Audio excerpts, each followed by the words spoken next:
SER Podcast. Estás escuchando El Abierto de Hoy por Hoy. Cada día analizamos las noticias más relevantes de la actualidad, las claves políticas, económicas y sociales, con las voces de los protagonistas y los distintos puntos de vista de nuestros tertulianos. Tiempo para el análisis, tiempo para el abierto. Estamos a miércoles todavía con restos de lluvia y con efectos de la lluvia en muchos puntos del litoral mediterráneo, pero vamos ya a empezar el análisis de toda la actualidad con Eduardo Madina. ¿Qué tal? Muy buenos días. Buenos días, Ángeles. Con Cristina de la Hoz, buenos días. Hola, ¿qué tal? Buenos días. Ignacio Escolar, muy buenos días. Buenos días, Ángeles. Y vamos a empezar en un lugar donde se está produciendo ahora mismo un desalojo. Es la imagen a esta hora de la mañana, es en Badalona, porque los Mossos d'Esquadra y la policía han rodeado desde las 6 de la mañana al exterior de un antiguo instituto, que es el refugio, lugar donde viven y duermen alrededor de 400 personas migrantes. Es un desalojo promovido sobre todo por el Ayuntamiento de Badalona, que ya saben quién está al frente, Xavier García Albiol, del Partido Popular. En el interior de este edificio ha estado y sigue estando nuestro compañero Ferran Dalmau. Ferran, buen día. Hola, buen día. Hace unos días la justicia avaló este desahucio. Está previsto que se vaya llevando a cabo. De hecho, ha empezado ya a partir de las 6 de la mañana. Lo que ocurre es que el ayuntamiento, y nos lo venías contando desde primera hora, el ayuntamiento no está ofreciendo una alternativa habitacional para las personas que tienen que salir de este edificio, que son 400, no solo por el frío que hace, no solo por las lluvias. Ayer por la noche fueron especialmente intensas en la ciudad de Badalona. Y ocurre también que quienes están en el centro, muchos de ellos, han preferido salir antes de que se produjera el desalojo porque tienen miedo a ser deportados. Dicen que esa es la principal amenaza, además, que se les ha lanzado desde el ayuntamiento estos días para forzar su marcha. Sí, ante esa amenaza muchos se han ido yendo los últimos días y esta madrugada siguen haciéndolo ahora porque la presencia de Policía Nacional, responsable de los controles de extranjería, les atemoriza. Esto facilita el cierre del enclave, pues ahora en el interior ya no quedan centenares de personas, sino cifras mucho más bajas. Hay que tener en cuenta que ayer, como decías, llovió mucho en Badalona, por lo que en el B9 hay pasadizos inundados. En estas condiciones el desalojo enerva a los residentes. Vamos a escuchar una discusión de uno de ellos con un policía. Si quieren marcharse no tendrán ninguna pega, ¿de acuerdo? Vale, de acuerdo. Nosotros no somos violentos, vamos a mostrar al alcalde hoy somos más ser humano que él.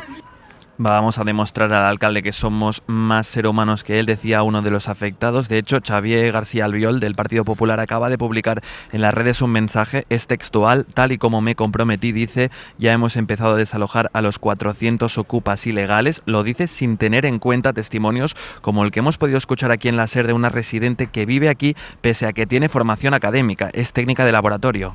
Eso me está lloviendo y hace frío, es complicado, ¿qué vamos a hacer? No se puede dormir, hemos caminado todo arriba abajo, no tenemos familia aquí. ¿Quién va a ir a pedir ayuda? Que hoy me echan del único sitio que tengo ahora, el único techo que tengo. ¿Dónde vamos a ir? La noche quieres dormir, te asustas y piensas otra vez, joder, ¿ahora qué hago? ¿Ahora qué hago? Muchos de los desalojados hoy ya llegaron aquí de otras naves industriales desahuciadas, no tienen dónde ir, no les ofrecen ninguna alternativa. Las previsiones dicen que vamos a llegar a los 8 grados la próxima noche. Ferran, ¿era un enclave conflictivo? Había habido algún altercado, pero era sobre todo interno. Había habido alguna discusión que acabó, por ejemplo, con un apuñalamiento hace unos meses. Había habido también un brote de tuberculosis, pero lo que defienden los portavoces de los sindicatos que defienden a estas personas es que eran cosas puntuales, que con 400 personas conviviendo en un edificio tan degradado es muy difícil que no se den estas condiciones sanitarias y estos altercados entre ellos, pero que para los vecinos no había una dificultad. Dicen que ese discurso de la seguridad, de la tranquilidad de los vecinos se ha usado en contra de estas personas que son vulnerables solo para criminalizarlas. De hecho, estoy viendo imágenes ahora mismo en Televisión Española que está ofreciendo imágenes en directo del desalojo. Hay vecinos que se han concentrado a la puerta de este instituto. Sí, para quejarse justamente les gritaban a los policías que no son seres humanos. Ahora mismo, de hecho, están saliendo más personas del Badalona Nou.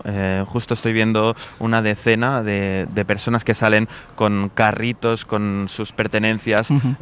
Se ven claramente que muchas cosas están mojadas porque en estos pasillos internos, como decía, están anegados, están mojados. En estas condiciones se está produciendo ahora mismo este desalojo. Hay muchos puntos porque es un edificio muy grande, por lo que en un sitio hay vecinos quejándose, como decía Sánchez, en otro se están yendo los migrantes ahora mismo. Ferran, seguiremos pendientes de este punto, de la ciudad de Badalona. Gracias. Gracias a vosotros. 400 personas que se refugiaban desde hace tiempo, decía y presumía de ello García Albiol, de que es el mayor desalojo que se ha producido en España. Claro, el mayor desalojo, Ignacio, sin una alternativa habitacional para esta gente que no puede, en muchos casos no puede pagarse una vivienda, en muchos casos no les alquilan una vivienda y que encuentran un sitio al menos para cobijarse y tener un sitio donde dejar sus pertenencias y un techo, en este caso en un edificio abandonado. Así es, este problema no desaparece porque Albiol haya desalojado el edificio. Es bastante evidente. Y al final lo que vemos aquí es también el extremo más brutal de la crisis de la vivienda. Para los jóvenes es compartir piso, para las parejas vulnerables en muchas ocasiones lo mismo, para muchas familias tener que seguir viviendo parejas que se han separado, y para los inmigrantes, los más débiles, normalmente los más débiles, es directamente no poder acceder a una vivienda. Estas 300, 400 personas que vivían ahí, pues van a tener que vivir debajo de un puente, o tendrán que ocupar otra casa, pero no van a desaparecer. Y sobre todo no van a tener una solución a este problema tampoco para los vecinos de Badalona, que sufren las consecuencias de tener un montón de población que no tiene vivienda también. Yo creo que hace mucho tiempo que la vivienda en todas sus derivadas es el principal problema de la sociedad española, y en casos así se ve la parte más extrema del problema. Edu. Sí, yo creo que este es un caso que concentra muchas de las variables que muchos días analizamos por separado, ¿no? Una es, lo estaba explicando Ignacio Escolar, el problema de la vivienda. Otro es el problema de la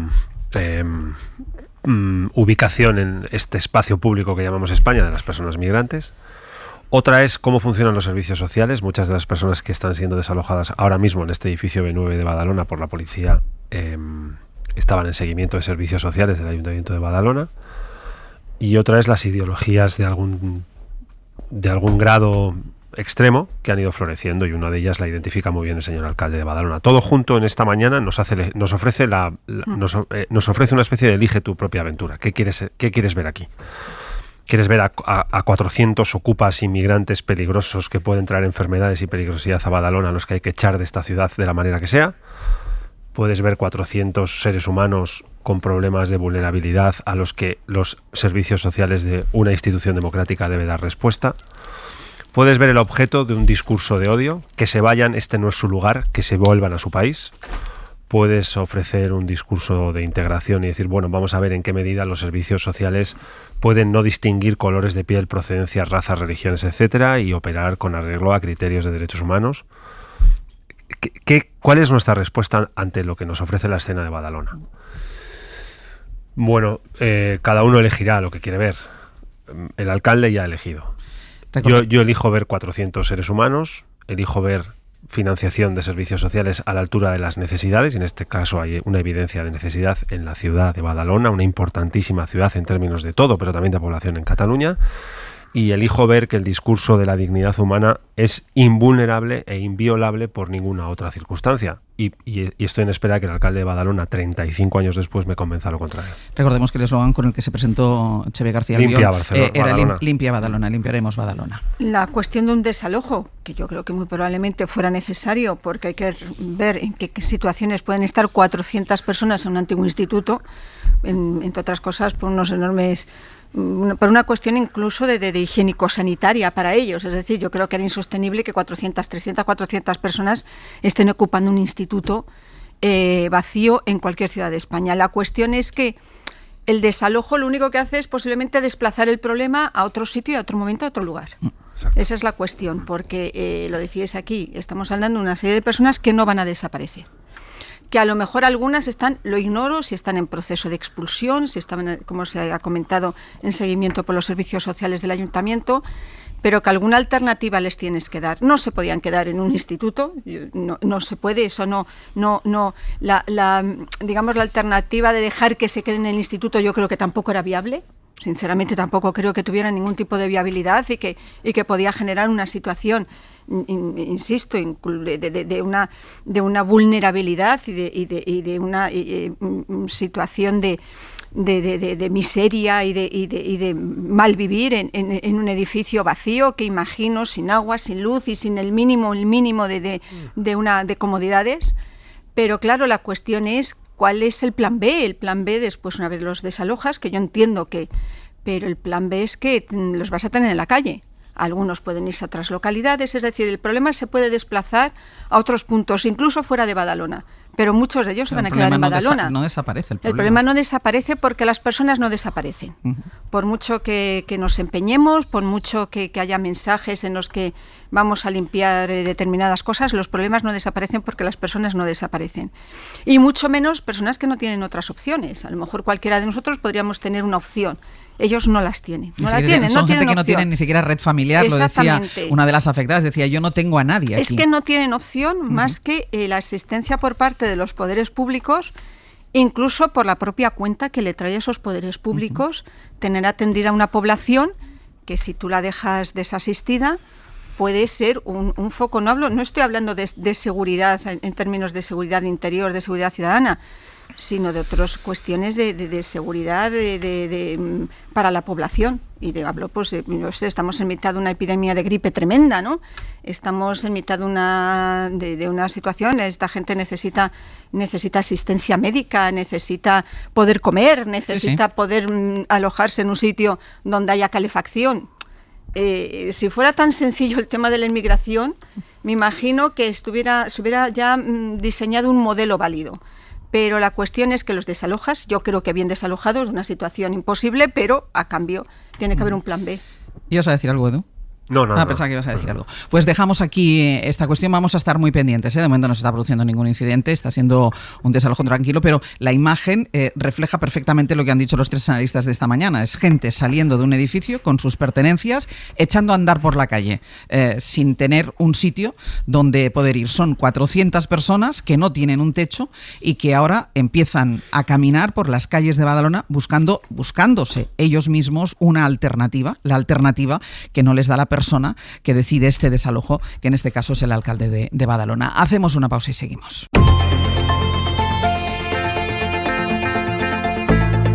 El Abierto. Ser podcast.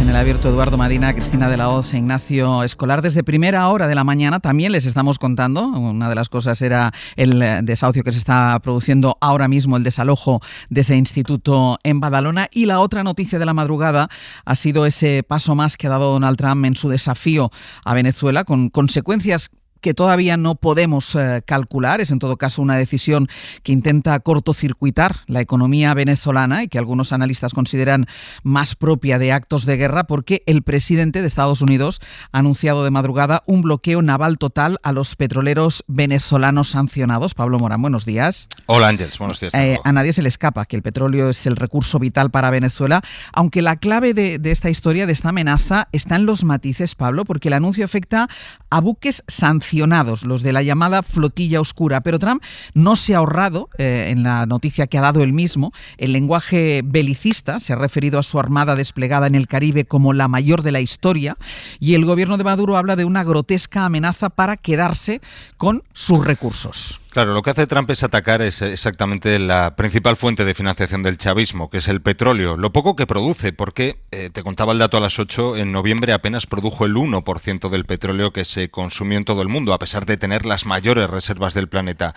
Este frente lo comenzó a abrir Washington hace justo una semana, cuando interceptó un petrolero frente a las costas de Venezuela y amenazó con paralizar más. En aquel momento había frente a esas costas 80 petroleros y 30 de ellos estaban sujetos a sanciones de Estados Unidos. Pertenecen a lo que se conoce como flota fantasma, que son barcos que, en fin, hacen trampa para operar en la clandestinidad, y a ellos recurre Venezuela para dar salida a ese poco petróleo que produce, y con destino principalmente a Asia y particularmente a China. Por tanto, el bloqueo anunciado por Trump en principio afecta solo a esos barcos, no al resto. De hecho, la petrolera Chevron, que es la única petrolera estadounidense que sigue operando en Venezuela a pesar de todas las sanciones, ha confirmado hace unas horas que continúa con sus operaciones. El objetivo de esto es asfixiar a Nicolás Maduro, que respondía así esta madrugada. No war for oil. Eso del narcotráfico es fake news, mentira. El anuncio de Trump es bastante ambiguo.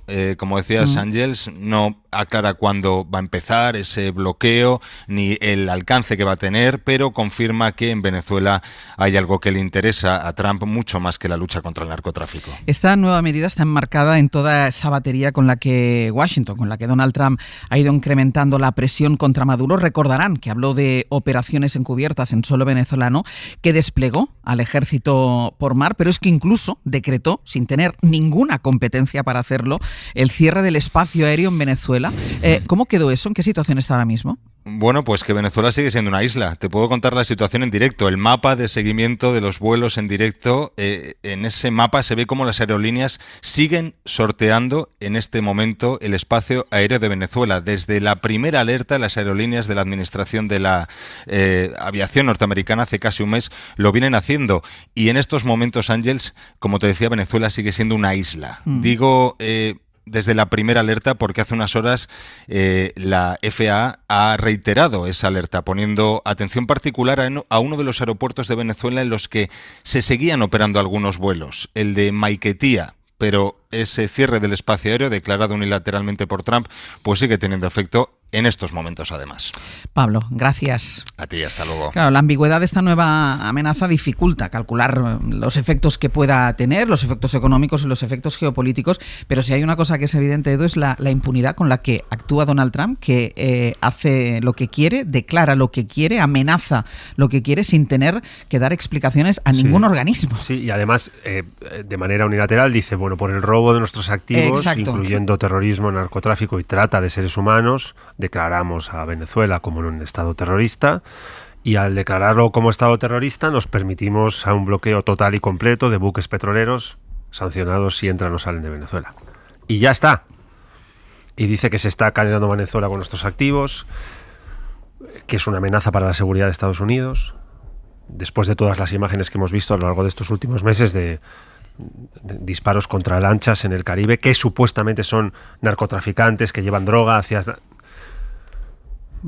Bueno, es evidente cómo opera Donald Trump, ¿no? Desde que llega, sobre todo, ya lo ensaya en su primera etapa en la presidencia del gobierno, en el despacho Oval, lo hace ya de manera mucho más descarnada en el segundo ciclo desde que ha vuelto al gobierno en la Casa Blanca, ¿no? Y es operar al margen del derecho internamente, operar al margen del derecho internacional, sacar a Estados Unidos de la vocación de liderazgo que ha tenido siempre a través de los organismos multilaterales y las instituciones internacionales, operar de manera cerrada, aislada, casi autárquica en términos político-diplomáticos, económico-comerciales, y ha tomado decisiones unilaterales al margen de todo respeto a marcos de derecho internacional público que han operado ordenando siempre las relaciones entre Estados en términos políticos y geopolíticos, ¿no? ¿Cuál es el siguiente paso de esto? Pues no lo sé. Es verdad que hemos visto movimientos militares que hacían presagiar que se podía estar cocinando algo relevante contra Venezuela. No faltaban analistas que pensaban en un ataque militar pleno, completo y total. Si se queda en un embargo comercial del petróleo o no, lo veremos en los siguientes días o lo veremos en las siguientes semanas. Pero desde luego, por mucho que el régimen de Maduro provoca lo que provoca, que es un rechazo evidente a las carencias democráticas, a las circunstancias humanitarias, a lo que ha derivado ese régimen en los últimos años dentro de Venezuela, no hay nada que justifique de una manera unilateral lo que Estados Unidos está haciendo por boca de su presidente. Por tanto, bueno, es un mundo sin reglas, una especie de Bar del Oeste en una película de vaqueros, y este tiene pinta de que quiere llevar la estrella de sheriff. Otra cosa es si el mundo le va a dejar llevar esa estrella o no le va a dejar llevar esa estrella, ¿no? Bueno, no sé cómo le van a parar, porque además él no hace caso a ningún tipo de organismo internacional. Sí, tiene además añadido a todo lo que ha explicado Eduardo, con lo que estoy bastante de acuerdo, la arbitrariedad absoluta. Es decir, no se trata, como en ocasiones hizo Estados Unidos, de una defensa de los valores democráticos. Desde luego, la actual Venezuela no es una democracia. Se robaron las elecciones en la última ocasión. No hubo un recuento ni nada parecido digno de tal nombre. Pero claro, es el mismo Donald Trump que está afianzando sus lazos con una autarquía exactamente igual como es Rusia, sí, o como es Arabia Saudí. Es decir, es el que se sienta en la Casa Blanca con un señor que descuartizó a un periodista y dice esto de, bueno, no preguntéis cosas que pasan, no pregunten por esas cosas tan desagradables, ¿no? Es decir, que no hay ni siquiera una coartada moral de ningún tipo, ¿no? Porque al mismo tiempo uno de sus enemigos declarados del actual Estados Unidos son las democracias europeas. Es uno de sus principales enemigos, que quiere además, de manera abiertamente, o sea, lo ha declarado en un memorando, quiere apoyar a todos los partidos que de extrema derecha europea para intentar romper las democracias europeas, así de sencillo. quiere apoyar modelos de gobierno autoritarios en toda Europa, al mismo tiempo que dice que contra Venezuela hay que ir porque no es una democracia, ¿no? Claro que no es una democracia Venezuela, pero claro que el doble rasero es evidente. Y luego, tampoco tengo tan claro que este modelo de embargo, más allá de generar pobreza, dolor, sufrimiento para los venezolanos, vaya a funcionar. Llevan cuántas décadas con Cuba, con un embargo. Es decir, que ni siquiera esto, más allá de provocar un problema real para todos esos venezolanos a los que dices querer defender, tienes ahí una herramienta que realmente pueda servir para cambiar el gobierno venezolano. Con un añadido más, a mí me decepcionó muchísimo el Premio Nobel de la Paz. Vamos. Y que luego, además, la propia ganadora del Premio Nobel de la Paz, lo primero que hizo desde ese altavoz es declarar la guerra, es pedir la guerra para su pedir propio, la invasión para de su propio país, pedir la guerra para su propio país. Ese es el Premio Nobel de la Paz. Es que a mí no me vale ni siquiera el argumento, que yo creo que se ha demostrado falso precisamente porque bueno, el propio Trump ha hablado de un supuesto robo de petróleo, de bienes, de territorios de Venezuela, que no se sabe a qué se refiere. O sea, no me valdría ni como argumento que busque el derrocamiento del régimen de Maduro para hacer posible una salida democrática a Venezuela. Ni siquiera me sirve eso como argumento. Es verdad que Maduro es un presidente ilegítimo, es verdad que viola los derechos humanos, es verdad que persigue a la oposición, a los medios de comunicación, al Parlamento. Es verdad que ha metido a Venezuela, un país riquísimo, en una situación económica imposible de miseria. Todo esto es verdad. Pero la salida al régimen, a esta situación ilegítima, no creo que sea bombardeando o ocupando o rodeando el régimen al país. Hay fundamentalmente un interés de índole económico, de petróleo, de las relaciones de Venezuela con China, que es uno de los pocos clientes que le quedan. Tiene que ver más, o sea, no me imagino yo al señor Trump preocupado por la democracia en Venezuela. No lo está, porque eso que has definido de cómo es Venezuela, puedes hacer la misma descripción con Rusia. No está preocupado por la democracia, pero es que incluso aunque fuera esa su preocupación, la actuación de Trump viola el derecho internacional, sí. Incluso aunque fuera esa su preocupación, pero es que además no lo es. Puede ser una coartada, efectivamente, yo creo que es mayoritario el desprecio que nos genera un régimen como el de Nicolás Maduro, pero la situación, con esta actuación, yo creo que lo que puede hacer es todavía afianzar más al régimen y a todo ese sector de la población venezolana que todavía lo apoya. Es que no hay nada mejor para apretar las filas que un enemigo exterior, que un enemigo común. Y creo que lo que puede hacer incluso es perjudicar las posibilidades de una salida democrática para Venezuela. Sí, yo creo que esto es clave, porque lo que opinemos de cómo es dirigido un país o de quién lo dirige no es habitualmente aceptable para la reacción que ante ese régimen opere en otros países. Me explico. Lo que opinemos del que manda en Corea del Norte no justifica un ataque militar de nadie contra Corea del Norte y el asesinato de población civil, por ejemplo. Lo que opinemos del señor Putin no implica una invasión de Rusia por parte de la OTAN. Lo que opine Estados Unidos o la jefatura que rodea al señor Trump, o lo que opinen muchos de los oyentes de la cadena SER sobre en qué ha derivado el régimen de Venezuela, como ha explicado Ignacio, qué sucedió en las últimas elecciones, que es evidente que hubo una falsificación de resultado, cómo ha terminado lo que empezó siendo para mucha gente una esperanza hace ya mucho tiempo en Latinoamérica, en los últimos años en Venezuela, no justifica que en la reacción salte por los aires los códigos de conducta de las relaciones internacionales, que básicamente lo perfila el derecho internacional y lo perfilan el proceso de toma de decisiones en los organismos multilaterales, ¿no? Hace ya mucho tiempo, casi que es la prehistoria. Sucedió que había un señor que se llamaba Saddam Hussein en Irak y sucedió que alguien dijo que tenía armas de destrucción masiva. Aunque hubiera sido verdad aquello, nada justificaba lo que algunos hicieron, que fue una intervención militar que desajustó para siempre el recorrido y la estabilidad de Oriente Medio. Por tanto, no es lo que sucede en un lado lo que justifica lo que hace el otro. Es el arreglo a una serie de normas lo que explica cuál puede ser nuestro comportamiento. Y de eso se trata hoy la noticia. No es ¿qué opina usted, señora, o qué opina usted, señor, del señor Nicolás Maduro? Es qué opina usted de lo que está haciendo Estados Unidos contra el derecho internacional. Ese es el territorio donde debe situarse la conversación si queremos seguir conviviendo a nivel global con arreglo a normas y no a subjetividades, estomacalidades como las de Donald Trump o voluntariedades que, en fin, operan siempre sobre intereses normalmente oscuros o normalmente ocultos. O sea, decías tú una cosa, decías, si nadie lo para, y hablabas tú, Ignacio, de la amenaza para las democracias europeas. Que lo verbalizan. Lo verbaliza la estrategia de aupar a los partidos de ultraderecha en todas y cada una de las elecciones que haya en cualquier país que configura la Unión Europea. Pero claro, si nadie lo para, la respuesta, por ejemplo, en el caso de Europa, es tibia tirando a blanda. Sí. Es decir, no recibe no parece que eso enfado a la Unión Europea. No para nada, para lo que a todas luces es una declaración de guerra comercial en la que ya estamos y un abandono completo de cualquier alianza ya firmada. Es decir, te está diciendo Trump que eso que se llama OTAN es papel mojado, que tú ya no eres un aliado y que eres un incordio y que va a hacer todo lo posible para boicotearte desde dentro e interferir en las elecciones apoyando a los partidos de extrema derecha. Por cierto, no sé qué hace la derecha supuestamente central en España, empezando por el Partido Popular, me refiero al Partido Popular, no levantando el grito en el cielo, porque le acaba de decir Donald Trump que va a apoyar a Vox. Igual que está apoyando a la extrema derecha en Alemania, igual que está apoyando a la extrema derecha en Francia, ¿no?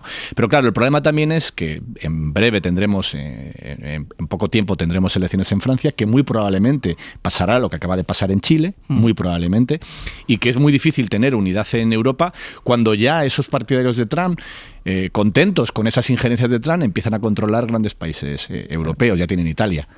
Sí. Y en esa circunstancia la amenaza para la Unión Europea es terrible y de las más graves de su historia. Desde que existe la Unión Europea no ha afrontado un problema tan grave como lo que supone Donald Trump hoy.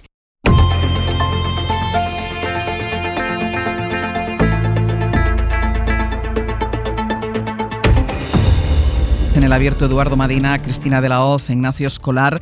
Europa ha dado marcha atrás en sus planes para eliminar los vehículos de gasolina y de diésel, algo que estaba previsto para dentro de 10 años, para 2035. Ahora la Comisión Europea cede a las presiones de la industria de algunos países, de la industria automovilística de algunos países como Alemania o Italia, y propone alargar este plazo. Corresponsal comunitario Enrique García Pozo, buenos días. ¿Qué tal, Ángeles? Buenos días. Pone una condición para alargar este plazo y es que los fabricantes reduzcan un 90% las emisiones durante la producción de estos vehículos, que se seguirán fabricando y se seguirán vendiendo. Pero lo cierto es que esta medida supone dar marcha atrás en la agenda verde que había pautado Europa. Sí, porque la Comisión revierte un objetivo que se marcó hace apenas 2 años y que formaba parte, además de forma crucial, de la Agenda Verde Europea. Ha ganado la presión de un grupo de países liderados por Alemania, también Italia, Hungría o República Checa, donde la industria automotriz asegura que esa meta supondría un hachazo definitivo para un sector en estado crítico, que se enfrenta a la competencia feroz de China, a los aranceles de Estados Unidos y a una caída de la demanda interna. Bruselas asume, por tanto, las exigencias de la industria, aunque asegura que esto no revierte su agenda verde. L'Europe remet-elle en cause les objectifs climatiques? La réponse est non.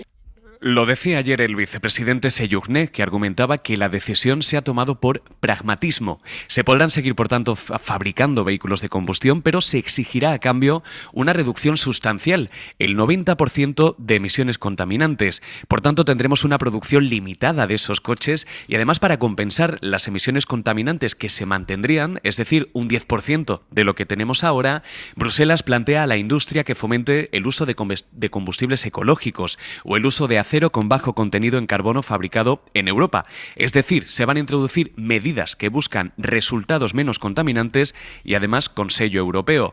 Fuentes comunitarias hablan del liderazgo que ha tenido Alemania para obtener este giro. Recordemos que allí la CDU se presentó a las elecciones prometiendo revertir una meta inasumible también para el Partido Popular Europeo, el principal grupo en la Eurocámara, liderado por el alemán Manfred Weber, que habría tenido un rol, podemos decir, notable en la consecución de ese objetivo, presionando a la Comisión, apuntan algunas informaciones. De hecho, Ángels fue el jefe de filas del Partido Popular Europeo, el que se adelantó al propio Ejecutivo Comunitario al hacer público ya la semana pasada este anuncio, sobre el que ayer, por cierto, no tuvimos una explicación o defensa larga de la vicepresidenta Teresa Rivera. Los vientos han cambiado en Bruselas, la extrema derecha ha ido imponiendo el marco de que cualquier objetivo verde es inasumible, los conservadores, los populares apoyan apoyan este cambio, aunque los alemanes piden incluso ser más ambiciosos. En la delegación española del Partido Popular aseguran que ganan los ciudadanos y pierden gobiernos como el español, donde, cito textualmente, siguen pensando que la política económica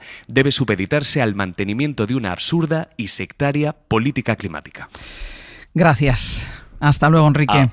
Hasta luego. Esta decisión de Europa va en contra de toda la evidencia, diga lo que diga el Partido Popular, va en contra, bueno, y la ultraderecha, evidentemente, pero es una decisión que va en contra de toda la evidencia científica hasta la fecha. La contaminación del aire genera al año 200.000 muertos prematuros en la Unión y los coches son una de las fuentes principales. Javier Ruiz Martínez, buenos días. ¿Qué tal, Ángel? Buenos días. Tú has hablado con los dos mayores expertos en salud pública y calidad del aire en el país. Coinciden en que tenemos que ir a un mundo con menos emisiones, un mundo con menos coches y que los diésel eran los primeros que tenían que desaparecer. Pues sí, porque el humo de los diésel es el más contaminante. Lo que sale del tubo de escape es al 99% nitrógeno, vapor de agua, oxígeno y dióxido de carbono. Este último, el CO2, es el principal causante del cambio climático, el que provoca inviernos menos fríos, como este que viene, calor ultra en verano, como el que hemos tenido este año, lluvias torrenciales, como la Dana de Valencia, daños a los ecosistemas y, por supuesto, daños a nosotros mismos. ¿Y qué hay del 1% restante? Pues ahí está la clave, Ángels. Óxidos de nitrógeno, monóxido de carbono, hidrocarburos, óxido de azufre y hollín, que está declarado cancerígeno por la Organización Mundial de la Salud. Todos esos residuos acaban en el aire y luego en nuestros pulmones. Da igual si eres ecologista o si eres negacionista. Lo dice Xavier Querol, es investigador del CSIC y asesor de la OMS. La calidad del aire no es una cuestión de ecologistas o no ecologistas. La calidad del aire es relevante en salud pública. Sus estudios, por ejemplo, en Madrid, dejan cifras como esta. El 70% del óxido de nitrógeno que respira un madrileño deriva de los coches diésel, en este caso, sobre todo aquellos anteriores al 2019, ¿no? Seguro que se acuerdan los oyentes de todas estas noticias que contamos a veces sobre alertas meteorológicas por partículas PM25, pues es porque esas partículas entran en nuestros tejidos pulmonares y llegan hasta nuestra sangre. Calculamos que alrededor de un 35% derivan del tráfico rodado. Vienen del motor, del tubo de escape, y el otro 50% vienen del desgaste de frenos y de ruedas, ¿no? ¿Y qué provocan todos esos contaminantes, Javi, en nuestro organismo? Daños en vías respiratorias, posibilidad de asma, mayor riesgo de bronquitis, de enfermedades cardiovasculares, incluso de cáncer. Y en niños hay estudios que han documentado desarrollo reducido, problemas en el desarrollo fetal e incluso problemas cognitivos. En definitiva, peor salud para todos y aumento de ingresos hospitalarios. Julio Díaz es del Instituto de Salud Carlos III. Lo que está fuera de duda es que cuando sube la contaminación, sube la mortalidad y sube los ingresos hospitalarios. Y la causa son los coches. Los trabajos de Julio Díaz han llegado a ligar la contaminación que había, por ejemplo, en una calle concreta de Madrid con los ingresos hospitalarios en el Gregorio Marañón, que era el hospital más cercano a esa calle. Es verdad que hay otras fuentes de contaminación en las ciudades, pero también que los coches y sobre todo los diésel... En una ciudad el 80%, el 70 y muchos por ciento del origen del NO2 viene en los coches. Por lo tanto, todo paso atrás pues es un problema a nivel de salud pública. Así que, en conclusión... Desde el punto de vista de prevención y desde el punto de vista de protección de la salud de los ciudadanos, no se entiende ese tipo de medidas, porque lo que está claro es que cuando se baja la contaminación, mejora la salud y viceversa. Prolongar la presencia de los diésel, Ángels, no es el camino. Javi, gracias. Hasta luego. Una muy mala noticia, una muy mala decisión la que adoptó la Unión Europea y se juntan, Ignacio, dos cuestiones. Primero, la presión de la industria automovilística de determinados países, pero después también el auge de esa ideología que cuestiona la crisis climática. Bueno, no la cuestiona, niega la crisis climática. Unas tesis, y lo acabamos de escuchar, que nos lo acaba de contar el corresponsal en Bruselas, unas tesis a la que se apunta también el Partido Popular. Lo peor de esto es que analices como analices el problema que suponen los motores de combustión en Europa, te sale mal la cuenta. Hemos hablado antes del tema de la salud, de la cantidad de muertes que provoca en las ciudades europeas ese tipo de contaminación. Pero es que hay más argumentos. Hay otro argumento que tiene que ver directamente con la economía. Europa no tiene petróleo, apenas lo tiene petróleo, es importador neto de combustibles fósiles, es una factura enorme que tenemos por fin una alternativa tecnológica para poder evitarla. Pensad lo que supone para España, ya no para Europa, de repente que la balanza de pagos no incluya la importación de petróleo o lo reduzca al mínimo. es muchísimo dinero. O sea, nos haya caído del cielo, directamente del sol, del cielo y de la lluvia, una energía gratuita, infinita, renovable, no contaminante, que pasa además por aplicarla después en toda la cadena, no solamente en la producción de electricidad, sino sobre todo en la combustión de vehículos. Y Europa renuncia a eso por pequeñas, por cuestiones de mínimas en comparación con el problema que estaría solucionando, que tienen que ver no solamente con los problemas de Alemania de despidos, sino también con la presión de la extrema derecha ante esos despidos, ¿no? Y luego a mí me parece que cuando Estados Unidos fomenta este tipo de partidos en Europa, que no lo llame patriotismo, por favor. Patriotismo es consumir energía producida en España. No importar energía de fuera de España, eso no es patriotismo. Tener dependencia energética de otros países no es patriotismo. Y claro que a Estados Unidos le interesa negar, al actual Estados Unidos, a Donald Trump, le interesa negar esa capacidad, esa tecnología, porque en el fondo lo que está haciendo es favorecer sus negocios de exportación de gas y de petróleo, porque ellos sí son capaces de producir petróleo y tienen petróleo. Pero en el caso de Europa es simple estupidez. En el caso de estos partidarios de negar la agenda verde y la importancia, es simple estupidez, porque ya no es una cuestión siquiera de su impacto en el cambio climático, es sobre todo una cuestión económica para Europa. Edu. Bueno, yo creo que esta es una asunción de una derrota por parte de la Comisión Europea. Como primer territorio así discursivo, diría asunción de una derrota. En el contexto de un giro del viento, ha cambiado, la veleta por la cual iba fijándose en los grandes asuntos de la agenda global en los últimos años, yo creo que ha girado, y ha girado por el lado de Estados Unidos en los últimos años de manera muy evidente. En los últimos meses diría, pero también en los últimos años, ¿no? La velocidad de crucero contra la crisis climática, que hemos invertido mucho tiempo en discutir lo indiscutible. Hay una crisis climática, punto.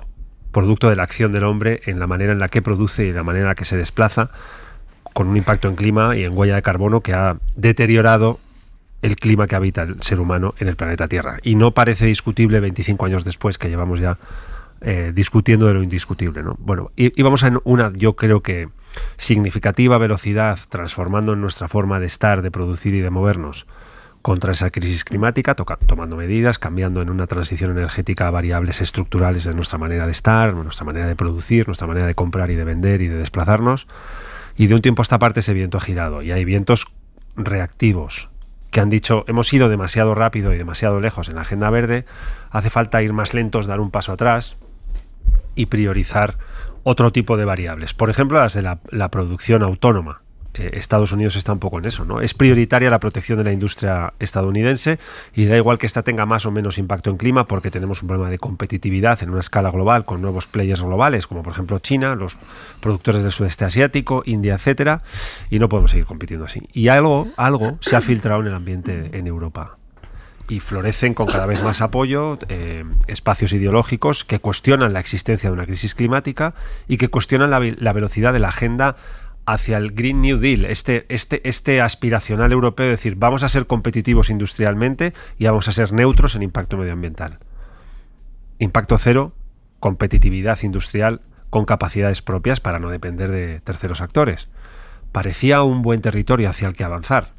Dentro de los deberes autoimpuestos por Europa para sí misma, tenemos que transformar muchas cosas, cerrar brechas tecnológicas, transformarnos en términos de innovación, profundizar en el mercado interior, gobernar mejor nuestra economía, financiar nuestro gran salto adelante y hacerlo en términos competitivos con impacto cero en la huella de carbono. Bien, esta decisión de la Comisión Europea va ahí, va contra esa agenda, contra uno de los raíles centrales por los cuales Europa iba a jugar un papel relevante. Es muy importante saber que el mayor contaminante del planeta se llama China. No es Europa, es China. La que nos amenaza en términos competitivos e industriales es a la vez la que más contamina la casa común. Es difícil que la contaminación que explicaba antes perfectamente Ignacio elija y se cierre con fronteras. No tiene fronteras, va a una misma atmósfera. El primer contaminante de esa atmósfera se llama China. En el abierto, Eduardo Madina, Cristina de la Hoz, Ignacio Escolar, estábamos hablando de la decisión de la Unión Europea de prolongar la fabricación y la venta de coches de combustión con dos motivos. Uno, la presión de la industria automovilística, y otro, la presión de la ultraderecha, que niega directamente la crisis climática. Y decía una cosa, Edu, para retomar un poco el análisis, Cristina, es la asunción de una derrota de la Comisión Europea. Fíjate que yo no soy tan pesimista, porque en todo caso se trata de una producción limitada. y insiste mucho la Unión Europea en que para 2035 deberá limitarse en un 90% las emisiones. Y cuando se hablaba efectivamente de la dependencia que tiene Europa de los combustibles fósiles, tampoco olvidemos que estamos hablando también de una nueva generación de combustibles, de biocombustibles, de combustibles nuevos que no dependen tanto de la producción petrolífera. Vamos a tener en España la principal planta de biocombustible de toda Europa, por ejemplo.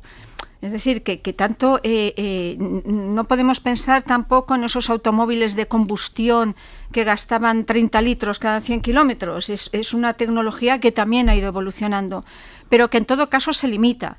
Que los objetivos de la desaparición total de los coches de combustión para 2050 sigue formando parte de los planes de la Comisión, y que lo que se hace es flexibilizar un poco, es verdad, por presión de la industria automovilística, fundamentalmente la alemana, también, ojo, por parte de esas empresas petroleras, que muchas de ellas están apuntando al combustible verde y a la reducción de emisiones. Y bueno, yo no daría por derrotada la agenda verde. Se ha ido adaptando en muchas ocasiones a raíz de las protestas que hubo hace un par de años de todo el sector del campo. Algunas de las propuestas de reducción de determinados productos fitosanitarios en el campo también se ha ido suavizando.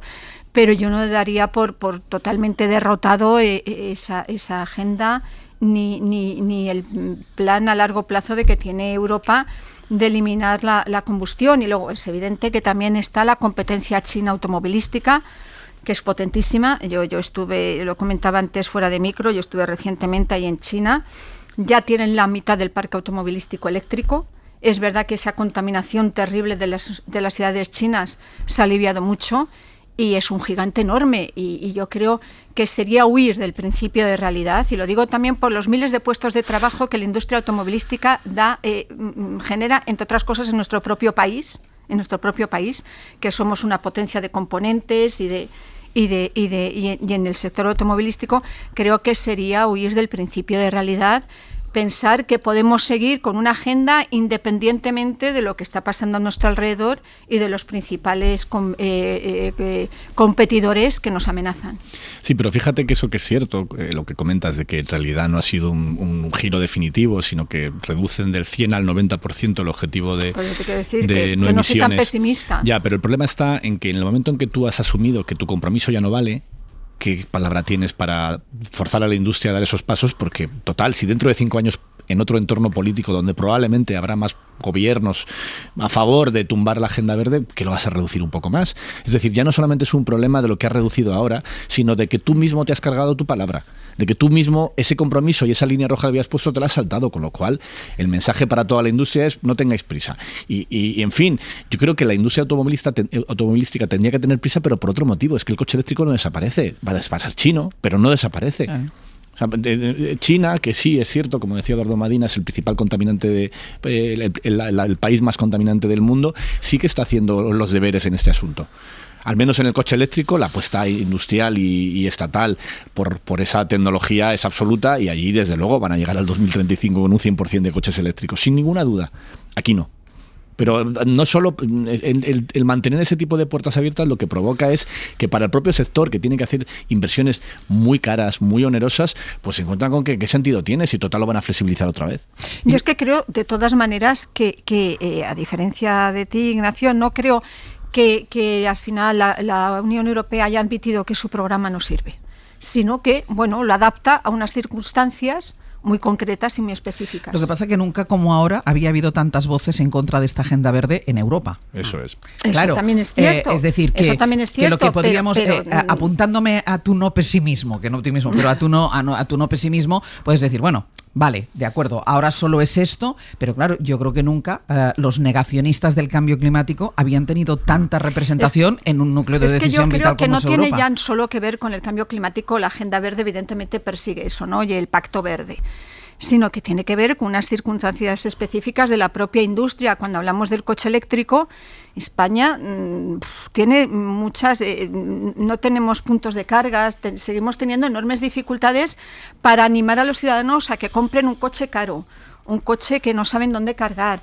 un coche, yo creo que bueno, hay otros aspectos que podíamos estar fomentando que tampoco se están fomentando, y China en eso ha sido muy hábil, porque evidentemente ha puesto por el coche eléctrico con unas enormes ayudas, con una industria que sale mucho más barata, no podemos echar solo la culpa a los negacionistas, sino que a lo mejor también tenemos que dar otro tipo de pasos para fomentar un nuevo modelo de transporte, pero yo insisto en que tampoco pensemos que perdamos toda esperanza y de que finalmente el Pacto Verde se ha quedado en nada, en papel mojado. No, pero o se equivocó la Comisión fijando la fecha 2035 o se equivocó ahora quitándola. Pero quiero decir, o fue muy rápido entonces o asume una derrota ahora. Que yo no creo que sea esta decisión la que explica un cambio de viento en la Agenda Verde. La Agenda Verde tiene un cambio de viento que explica esta decisión. La explica, y ese cambio de viento es evidente, se ve en muchos vectores de incumplimiento de compromisos del acuerdo contra el impacto en cambio climático, de las conferencias contra el cambio climático que se han celebrado, incumplimiento tras cumplimiento. Y parece haberse instalado una hegemonía, una mayoría en términos de visión sobre qué hay que hacer en términos de lucha contra el cambio climático, contraria a seguir avanzando. Porque resta competitividad a nuestra industria, porque amenaza nuestro empleo, porque no hace falta ir tan rápido, porque en el fondo no es para tanto. Todo eso está instalado. En mi opinión, esta es una decisión que habita ahí dentro, que está dentro de esa geografía de puntos que los juntas y te sale un retroceso en términos de avances que está yo diría que es bastante evidente y tiene cada vez más gente detrás, incluso en países europeos, que es sobre algunos raíles que apoyan formaciones políticas que están en contra, entre otras cosas, de seguir avanzando en lucha contra el cambio climático. Vamos a cambiar de asunto. Vamos con la crisis, si es que existe, entre los dos partidos que forman la coalición de gobierno, porque después de todos los casos de corrupción, después de esa sucesión de denuncias de acoso sexual que afectan al Partido Socialista, el viernes, recuerden que salió la vicepresidenta segunda del gobierno, de Sumar, habló en La Sexta y lanzó una especie de órdago, una amenaza al gobierno diciendo o cambian el gobierno o hay remodelación o vamos a ver qué pasa con la relación entre los dos partidos que conformamos esta coalición. Después salió Pedro Sánchez en su balance del año el lunes para decirle claramente a Yolanda Díaz no va a haber esa remodelación de gobierno que pedía Sumar. Y claro, la pregunta es ¿qué va a hacer ahora Sumar? Porque también ayer se les preguntó si pensaban abandonar el gobierno ellos y dijeron que no. Y Guillermo Lerma, buenos días. ¿Qué tal? Buenos días, Ángeles. Claro, el caso es que ese órdago que lanzaba con esa contundencia el viernes Yolanda Díaz ha quedado desdibujado. Sumar pide una reunión con el PSOE, pero la noticia ahora es cómo se lo ha tomado el PSOE. En privado los socialistas hablan de la petición así como con sorna, en público hacen un poquitín, usan más la ironía. Desde luego no hacen ver que les preocupe el órdago de Sumar y de hecho el PSOE no va a enviar ningún ministro a esa reunión entre los dos partidos. Sí, los socios de coalición han acordado que esa reunión se celebre a nivel de partidos, no de gobierno, y por eso, por el lado del PSOE, la delegación la va a encabezar la secretaria de organización, Rebeca Torro. Una cita que va a servir, Ángels, para que las dos formaciones den salida de alguna manera a la tensión que ha generado la acumulación de frentes abiertos por el avance de esos casos de corrupción y por el goteo de denuncias de presunto acoso sexual contra varios dirigentes del PSOE. En la Moncloa, lo decías, ha sentado muy mal el órdago que le lanzó la vicepresidenta segunda a Sánchez la semana pasada, pidiendo una remodelación profunda del Ejecutivo. No entienden que insista en esa exigencia cuando es consciente de que, dicen, eso no se va a producir. Creen los socialistas que Yolanda Díaz ha pasado una línea roja a pedir el cese de ministros justo cuando PP y Vox intentan hacer caer al gobierno. Dicen que con su petición lo que está haciendo es arrojar dudas sobre compañeros de gabinete que, insisten en el PSOE, no tienen nada que ver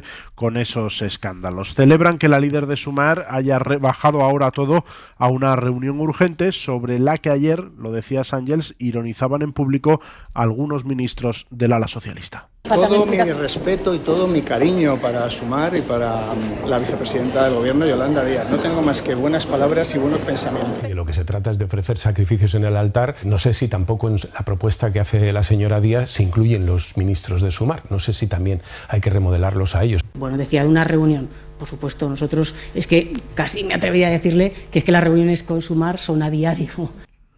Creen en el PSOE, Ángels, que para llegar a este punto de reducir todo a una reunión no hacía falta generar esa tensión interna. Están dispuestos, dicen los socialistas, a acelerar las medidas de lucha contra la corrupción prometidas por Sánchez en julio, aunque en Moncloa niegan retrasos o que no se haya hecho nada. Se aferran a que 13 de las 15 reformas han iniciado ya su tramitación. Lo cierto es que el único paso que se ha dado es abrir a consulta pública el anteproyecto de ley en el que se van a incluir. Los socialistas creen en definitiva que Díaz se ha dado un tiro en el pie con esa estrategia.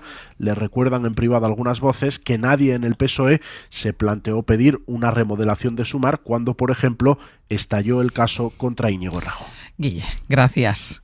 Hasta luego. Claro, es que dentro de Sumar había incluso quien no sabía que Yolanda Díaz iba a plantear su respuesta en esos términos de desafío, lanzando ese órdago. Lo que queda claro es que como estrategia de presión, funcionar no les ha funcionado. Josué Coello, buenos días. Hola de nuevo, Ángel. Y ha acabado por meter a Sumar en un lío. Y la pregunta ahora es cómo piensa salir de este lío, porque no solo su palabra, la de Yolanda Díaz, ha quedado comprometida, también se ha producido cierto malestar en alguno de los partidos que conforman Sumar. Sí, en la coalición de Yolanda Díaz asumen que la reunión es ahora ya la única ventana que les queda abierta para poder presionar al PSOE que ponga en marcha medidas contra la corrupción y reactive la agenda social, dicen, para cambiar el paso. Dan por hecho que la estrategia ya solo puede pasar por ahí, por lo que hay voces dentro de Sumar que consideran que el órdago lanzado por la vicepresidenta el viernes debería haberse planteado en otros términos y ahora creen que se ha perdido una inmejorable oportunidad de presionar al socio mayoritario en un momento, dicen, de máxima debilidad socialista. Y es que ayer era la propia Mónica García, ministra de la cuota Sumar, la que en Televisión Española reconocía que ella desconocía el órdago.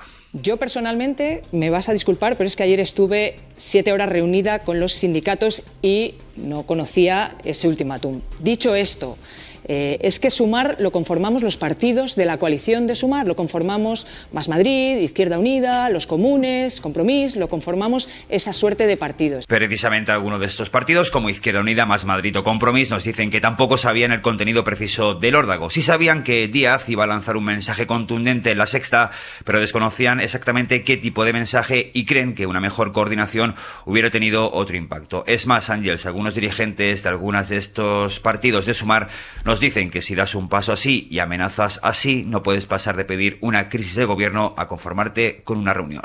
Josu, gracias. A vosotros. Y es que claro, si uno, Cristina, lanza un ultimátum, o una en este caso lanza un ultimátum de este tipo, tienes que tener un plan B, por si a la persona a la que le lanzas el ultimátum te dice, pues mira, no. Fíjate, en el entorno de la vicepresidenta siguen convencidos de que esto finalmente acabará eclosionando en una remodelación gubernamental.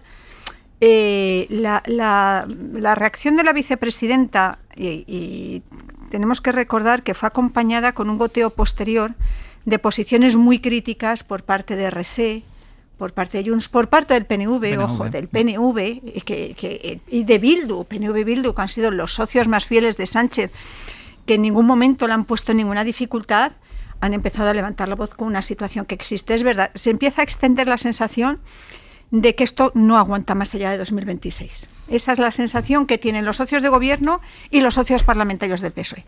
Que o se hace algo, otra cosa, no estoy diciendo que ninguno de ellos vaya a romper, pero se hace algo, esta es una situación insostenible que no puede ir más allá de 2026. Otra cosa, claro, es las condiciones o las medidas que les puedes pedir a un gobierno para salir de esta situación, yo creo que de bloqueo total. ¿Qué dicen en el entorno de Yolanda Díaz? Que más tarde o más pronto, y esto tendrá que derivar en un reseteo del objetivo de la legislatura y en un cambio de caras. No se dan por vencidos en este sentido, independientemente de que es verdad que muchas fuerzas políticas de Movimiento Sumar y de los socios parlamentarios piensen que posiblemente presentar un órdago, si luego hace oídos sordos el presidente del gobierno, pues es un error de estrategia. Pero ellos plantean, insisto, en que no será este mes, ni a lo mejor enero, pero que no va a ir mucho más allá, una situación que de alguna manera se tiene que replantear y reconsiderar cuáles son los objetivos de una legislatura que en este momento yo creo que está paralizada. Edu. Bueno, a ver, O sea, yo quiero decir, estoy seguro que hay gente que cree que es un acierto, es un error lo que ha hecho Yolanda Díaz, que solicitar una remodelación del Consejo de Ministros. Y yo supongo que es opinable. Hay dirigentes de Sumar que creen que es un error, en la misma medida que hay votantes de Sumar que creen que es un error continuar siendo parte del gobierno. Así que todo opera en función del enfoque que cada uno quiera dar. Entiendo las posiciones, ¿no? Y además entiendo que Sumar, si quiere decir, bueno, hay que hacer algo porque esta crisis ya nos llega el agua al cuello, pues proponga una remodelación de ministros porque forma parte de un gobierno, cohabita en un consejo de ministros y de ministras con el PSOE. Tengo la sensación de que esta es una crisis que no está en el gobierno, en el sentido de que no hay ningún problema de corrupción en el Ministerio de Vivienda, ni en el Ministerio de Agricultura, ni en el Ministerio de Exteriores. Es un problema del PSOE. Los casos de corrupción, 2 secretarios de organización en la cárcel, no sé cuántos imputados, el caso este de Leire Díez, lo de la SEPI, Coldo García, todas las derivaciones o subtramas de acoso sexual, agresiones sexuales que estamos viendo del señor Salazar, este genio de la estética, y otras personas y otros nombres que han ido apareciendo. Todo no sucede dentro del Consejo de Ministros, sino que sucede dentro de un partido, de los 2 que configuran la coalición de gobierno. Así que yo creo que es más bien un asunto del PSOE. No un asunto de la mesa de ministras y de ministros, sean estos de Sumar o sean estos del PSOE, ¿no? Entiendo que ella, la vicepresidenta de gobierno, diga, bueno, hay que hacer algo allí donde yo estoy sentada, que es un gobierno. No formo parte del PSOE, formo parte de un gobierno con el PSOE, le pido que reaccione. No es la única persona que ha pedido al PSOE que reaccione, ¿no? Yo creo que la legislatura está más que terminada hace ya mucho tiempo. Cuando detuvieron y metieron en la cárcel a Santos Cerdán, dije en el Hoy por Hoy, antes de verano, creo que en el mes de junio fue, que el ciclo había terminado, y creo que este ciclo ha terminado. Lo que pasa es que hay finales que duran mucho. Hay finales que de un día para otro todo ha terminado, y hay finales que duran, esto decía Sabina, ¿no? Un final que no se acaba nunca. Bueno, pues puede ser un final que no se acabe en mucho tiempo y se estire durante el tiempo que quede de legislatura, o se estire hasta el 2026. Dice Cristina que esto no aguanta más allá del 26. Hay gente que cree que... Lo que dicen los socios... Sí, que mucha gente está un poco buscando el cierre de la legislatura. La legislatura está cerrada, en mi opinión. El ciclo ha terminado, y ha terminado en la medida en que 2 secretarios de organización del Partido Socialista están en la cárcel. 2 figuras relevantes del mando orgánico y político del Partido Socialista, que es la figura más importante después del secretario general que tiene este partido. Los 2 han pasado por la cárcel, con todo lo que tiene derivado y esta estructura que cada vez conocemos más, de una trama de corrupción que era enorme y que alcanzó a mucha gente y que tiene una entidad, en fin, por lo que estamos viendo, más significativa de lo que a priori parecía cuando todo arrancó con los primeros procesos policiales o judiciales, ¿no? Así que bueno, vamos a ver en qué termina. Yo no sé si esto va a terminar en una remodelación de ministros, no sé en qué va a terminar, pero creo que más que dentro del Consejo de Ministros, la crisis se sitúa dentro de un partido. Bueno, y quien es el secretario general del partido es el presidente del gobierno. Lo digo porque no sé si se equivoca en el tiro Yolanda Díaz. Es decir, tú puedes cambiar los ministros, pero quien sigue sentado presidente del Consejo de Ministros es el secretario general de ese partido, que es el que tiene el problema. Sí. Varias cosas. Primero, yo creo que el fin de la legislatura, evidentemente la situación es muy complicada, pero yo recuerdo que se pronosticaba también en el 22 y luego llegó el 23, las urnas, y no salió como se esperaba. Evidentemente, el daño que tiene ahora mismo reputacional, de imagen, el Partido Socialista fundamentalmente es enorme por distintos frentes. Pero creo que esto va a depender de un Parlamento democráticamente elegido, donde hay un montón de socios, y basta con que solo uno decida, que ya es suficiente como para que deje de gobernar este gobierno. Es decir, que en cuanto a la capacidad democrática del Parlamento a la hora de decidir con la soberanía que tiene el Parlamento qué día de verdad se acaba la legislatura, pues habrá momentos. Y además, a pesar de que el gobierno es incapaz de sacar adelante presupuestos, es que la pasada semana se aprobaron leyes, ¿eh? O sea, esto de que el gobierno está paralizado es, bueno, depende, no más y no menos que muchos gobiernos autonómicos que tampoco son capaces de sacar adelante presupuestos y que tampoco probablemente lo logren en el siguiente ciclo político, porque seguirán dependiendo en gran medida de la extrema derecha. Y eso sí, yo sí que creo que el problema que tiene el gobierno es sobre todo un problema que tiene el Partido Socialista. Y el planteamiento de hacer una crisis de gobierno para solucionar un problema del partido, pues hombre, como no elimines al secretario general del PSOE, pues no sé cómo lo vas a hacer, porque es que realmente ninguno de los ministros ahora mismo de ese gobierno está afectado directamente por ninguno de los casos de corrupción o por ninguno de los escándalos de malos comportamientos, incluso acoso y agresión sexual que se han producido en el partido, ¿no? Con lo cual hay ahí no lo arreglas. Sí que hay una bala política ahí y evidentemente es cierto que en algún momento, estoy convencido, el presidente del gobierno la usará para pegar un impulso al gobierno, porque creo que es una de las herramientas que tiene el presidente del gobierno para dar un impulso, pero hacerlo en este momento como reacción a algo que ocurre en el partido, pues me parece que es perder esa bala, no es aprovecharla.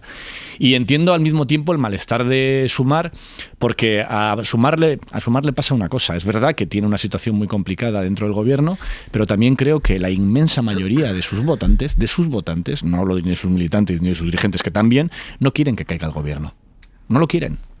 No lo quieren porque estamos en una situación anómala por muchas circunstancias. Sí, es anómalo tener a 2 secretarios de organización del Partido Socialista, uno en prisión, el otro imputado también por corrupción, y es anómalo todo este tipo de escándalos que estamos viendo, pero al mismo tiempo también es muy anómalo la amenaza real de que nos gobierne un partido que quiere ilegalizar a otros partidos, que quiere acabar con ellos, con los derechos de determinados ciudadanos y determinadas personas.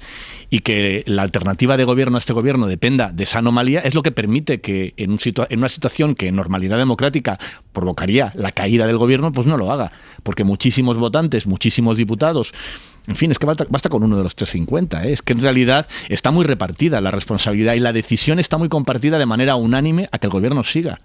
Y yo me atrevería a decir que no solamente entre sus diputados, sino también entre sus votantes. Yo es que creo, un último comentario, que es imposible encapsular todo lo que está pasando en que esto es en el ámbito del PSOE y poco o nada tiene que ver con el gobierno de ese partido. Y de hecho lo hemos visto 1000 veces, e incluso lo podemos ver en la remodelación, la famosa remodelación del gobierno de julio de 2021, que si tú quieres un impulso político, pues muchas veces ha echado mano de una remodelación ministerial para intentar pues dar una imagen renovada, una imagen de que se abre una etapa nueva y una imagen de que tu voluntad, pues sí, efectivamente, seguir adelante con la legislatura, a lo mejor tienes que reaccionar de alguna manera. ¿Quiere decir que esto, la trama Koldo y Ábalos y Santos Cerdán empieza a afectar a más ministerios más allá del Ministerio de Transportes? No digo a los ministros actuales, pero empieza a implicar a más ministerios, como entre otros el Ministerio de Transición Ecológica, por ejemplo. Pero no es decir, esto es un problema que tiene el partido, con una remodelación ministerial no solucionas los problemas, pero sí puedes intentar dar una imagen de un nuevo impulso para que te justifique, entre otras cosas, tu pretensión de aguantar hasta el final de la legislatura. Y no puedes decir, eso es una cosa del PSOE que no tiene que ver con el secretario general, que es presidente del gobierno, y con muchos de sus ministros que están al frente de ministerios a los que se está apuntando en informes de la UCO y de la UDEF. Por ahora, lo que sabemos de esos nexos son muy endebles. Muy endebles. Yo no estoy diciendo, Ignacio, que estén implicados ministros actuales. No estoy diciendo eso. Lo que no se puede decir es que este solo es un problema del PSOE. O sea, políticamente esto afecta a la acción del gobierno. Ya veremos, porque la última causa contra Leire Díaz y el expresidente de la SEPI está bajo secreto.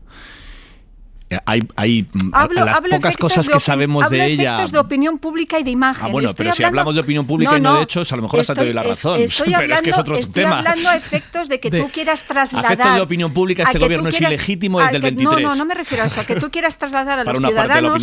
A que tú quieras trasladar a los ciudadanos que sí, que estás arrastrando un montón de problemas, pero que lo que quieres es optar, pues eso, por una... siempre nos venden las remodelaciones de gobierno en ese sentido. Se abre una nueva etapa, le explicó Pedro Sánchez, es que después de la pandemia creo que había que abrir una nueva etapa.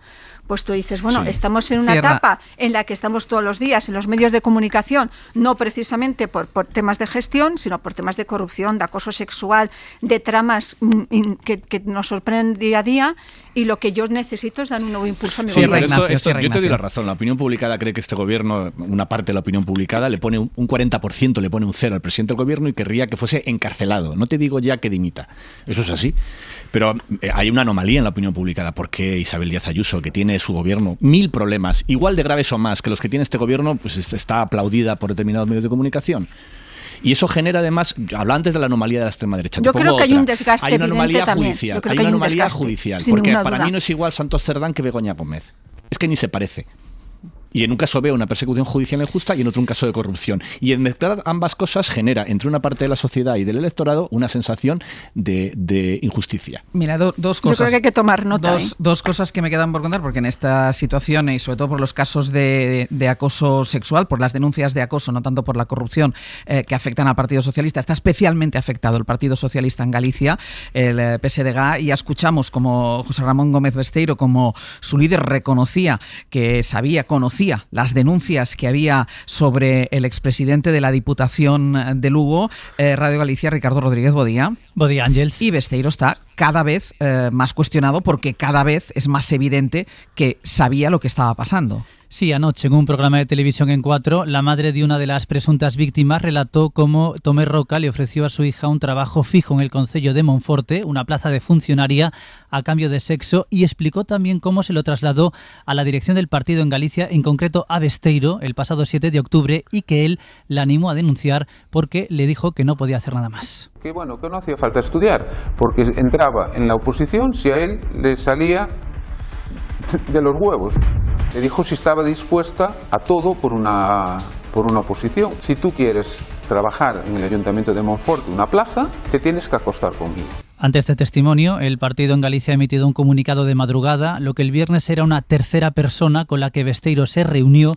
En el comunicado de hoy, el partido se refiere ya como la madre de una víctima. Afirman además que la escucharon hasta en 4 ocasiones y que también hablaron con Tomé Roca 2 veces y él negó los hechos. Desde octubre hasta la semana pasada, el partido no actuó políticamente, algo que reprochan cientos de militantes y cargos del PSDG, hasta 500, han firmado el manifiesto encabezado por la alcaldesa de A Coruña, Inés Rey, entre ellos los expresidentes de la Xunta, Touriño y Laxe. También Abel Caballero se ha posicionado en las últimas horas. Cree el alcalde de Vigo que Besteiro actuó tarde. La dirección inicialmente no actuó bien, se equivocaron. Su actuación en lo que ahora conocemos, dejando pasar un mes y medio sin comunicárselo a nadie, pues no fue una buena actuación, hubo errores. Diferentes fuentes del partido aseguran a la SER que hay más casos de presunto acoso por parte de Tomé que afectan a varias concejalas y asesoras del Partido Socialista de Galicia y que la dirección lo sabía. Crece la presión interna y Besteiro asegura que no piensa dimitir, que no hay motivos para ello. No, en absoluto. Creo que en ese sentido son absolutamente contundentes, ¿no? Dimitir ten que dimitir o que acosa, ¿no? Baixo a premisa de cómo actuó este partido, ¿no? Actuó ca máxima celeridad. Así está el partido en Galicia, Ángels, un partido que ha implosionado en una profunda crisis interna. Richie, gracias. Buenos días. Y nos queda todavía la rebaja de las expectativas de Alberto Núñez Feijóo en las elecciones de Extremadura de este domingo. Ya cree que el objetivo no es tanto conseguir la mayoría absoluta de María Guardiola como conseguir más votos que la izquierda. David Junquera, buenos días.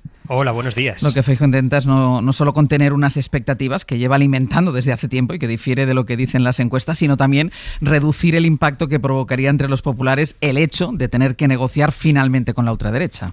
Estuvimos ayer campañando, visitando una carbonera en Zaínos, en Badajoz, y le decíamos de broma a Feijóo que no quiere repartir, que quiere el carbón para el Partido Socialista y Vox y para el PP todo lo demás, el oro, el incienso, la mirra. El PP sigue fantaseando con la absoluta, pero por si el salto es ambicioso de más, ya se va pertrechando con el paracaídas. En la España actual es muy difícil conseguir una mayoría absoluta. Por tanto, el objetivo de estas elecciones está muy claro. El objetivo es tener más votos que toda la izquierda. Por supuesto que hasta el domingo vamos a trabajar por una mayoría y espero que nadie bloquee a alguien votando con la izquierda. Mensajito para Vox, y al final dependemos de vosotros, no os pongáis muy bravos. Feijóo, que dice que estas elecciones tendrán efecto dominó, va dando pistas de por dónde irá en el futuro, fue suave con los de Abascal y sus invectivas más duras se las dedicó a Sánchez y a sus socios. En relación con los socios, es que ya no se los cree nadie, es que llevan meses amagando y no dando. Amaga pero no remata Feijóo, duro pero sin pasarse para no dar al traste con la táctica moderada de su candidata María Guardiola, siempre Feijóo haciendo equilibrios para no desairar a sus varones que tienen estilos dispares. Precisamente Ayuso dijo el lunes que hay que huir en la política de la tibieza, que hay que quemarse por estas palabras que no han sentado muy bien a parte del partido. Le preguntó la SER ayer al líder del PP. Y luego le quería preguntar también por las palabras que hizo ayer Isabel Díaz Ayuso en su presencia. Llamó a hacer política apasionada, a hacer una política no de tibio, sino de quemarse. ¿Usted se quema? ¿Usted es tibio? ¿Dónde está usted? ¿Se sintió interpelado? Como usted sabe, los tibios no entrarán en el reino de los cielos. Por tanto, no tengo ningún interés en formar parte de ese equipo de tibios. No he sido tibio en mi vida. Lo que están intentando mantener en temperatura tibia es el optimismo. No quiere Génova que su votante se desmovilice. Feijóo tiene agenda apretada lo que queda de semana, visita a Bruselas incluida. En principio, salvo sorpresa, no va a volver a Extremadura. Todo el protagonismo para una Guardiola que no quiere que se nacionalice la cita extremeña y por eso declinó amablemente las invitaciones para que otros presidentes autonómicos como Ayuso, la enemiga de la tibieza, participaran en su campaña. Junquera, gracias. Gracias. Hoy por hoy noticias. Ser podcast.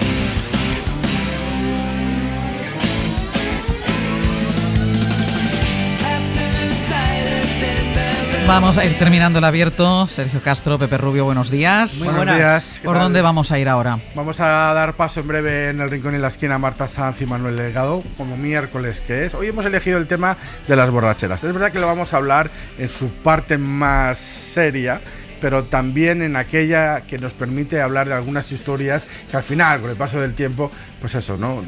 Son pues comedias, algo gracioso. Tú podrías llamar, por ejemplo. Podría inundar la audiencia. Bueno, el teléfono. 900-100-800, para todos aquellos que crean que tienen una historia de alguna borrachera ocasional, aislada, que acabó pues generando alguna anécdota divertida. Historias divertidas. Sí. Para lo otro ya también hablaremos con Marta Sanz y Manuel Delgado. Pero empezamos por ahí, con ellos dos. Bueno, y en el viaje de ida hoy, más que viajar, vamos a belintonear.